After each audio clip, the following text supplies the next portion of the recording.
তো আমি জিজ্ঞাসা করছিলাম যে ইসলামে পুরুষদের। আপনার নাম এবং পেশা কি? আমি ম্যাট্রিকের একজন ছাত্রী। আমার নাম হামনা হাবিব। তো আমার প্রশ্নটি ছিল যে ইসলামে পুরুষদের কেন একটি বিয়ের অধিকার দেয়া হয়নি, কেন একাধিক বিয়ের অধিকার দেওয়া হয়েছে, এবং নারীদের কেন নিকৃষ্ট বা ইনফিরিয়ার বলা হয়েছে।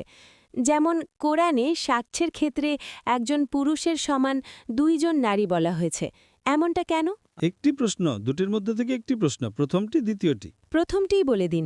প্রথমটি ঠিক আছে বোন, একটি প্রশ্ন করেছেন যে ইসলাম ধর্মে পুরুষদের কেন একাধিক বিয়ের অনুমতি দেওয়া হয়েছে। এটাই তো প্রশ্ন ছিল, তাই না?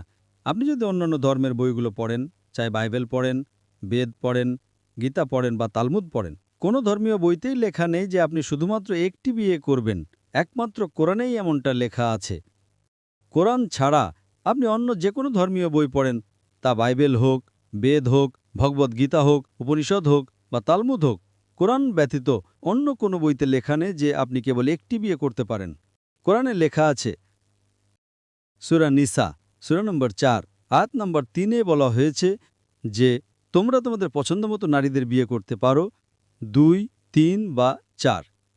কিন্তু যদি তোমরা তাদের মধ্যে সুবিচার করতে না পারো, যদি ইনসাফ করতে না পারো, if you can't do justice, তবে কেবল একটি বিয়ে করবে। তো এই কথাটি কেবল একটি বিয়ে করো কোরআন ছাড়া অন্য কোনো ধর্মীয় বইতে নেই। মানুষের ভুল ধারণা আছে যে বাইবেলে লেখা আছে এক বিয়ে করো। আমি তো বাইবেল পড়েছি, কোথায় লেখা আছে? ভগবদ্গীতায় কোথায় লেখা আছে? এগুলো তো মানুষের তৈরি আইন।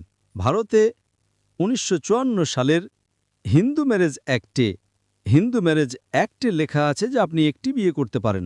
চার্চ বলে এক বিয়ে করতে। আপনি বাইবেলে দেখান। আমি তো বাইবেল অনেকবার পড়েছি, কোথাও তো লেখা নেই যে আপনি একটি বিয়ে করবেন।